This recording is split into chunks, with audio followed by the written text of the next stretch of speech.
Fact of the day. Fact of the day. Hello, hi, and welcome to Fact of the Day with me, Mark Lotsu.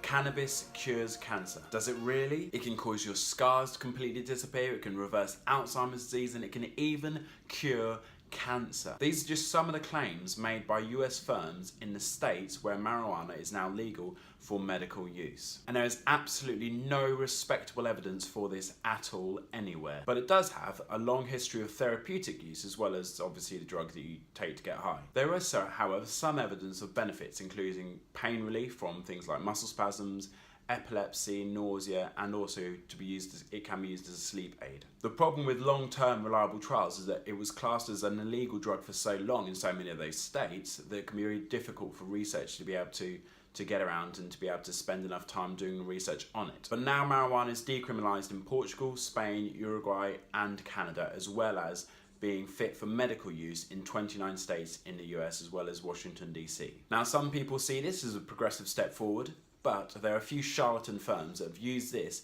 as a springboard to launch a whole raft of unbiased claims on what it can do. And one of the worst of these is that it can cure cancer. And the US FDA had to send a number of warning letters to firms who are making these claims. Now, one of the reasons that it could be given to cancer patients is because it contains anti-nauseous properties, and also it can help boost the appetite.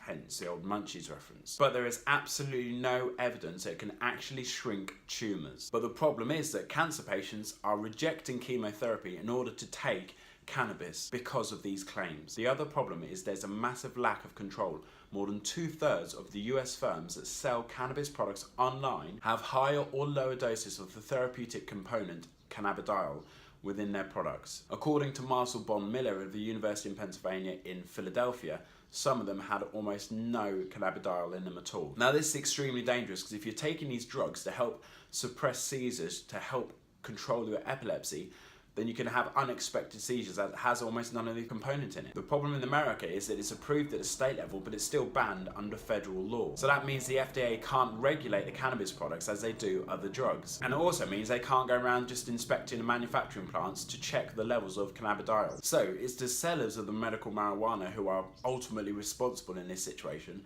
And if they're just in it for a quick buck, if they're just in it for the money, then there's not a great deal that can be done right now. So if you're in any way concerned, then go and speak to your doctor. Don't go and speak to a company that just wants to get rich using a product that's got no federal approval. That is, cannabis cures cancer. Does it?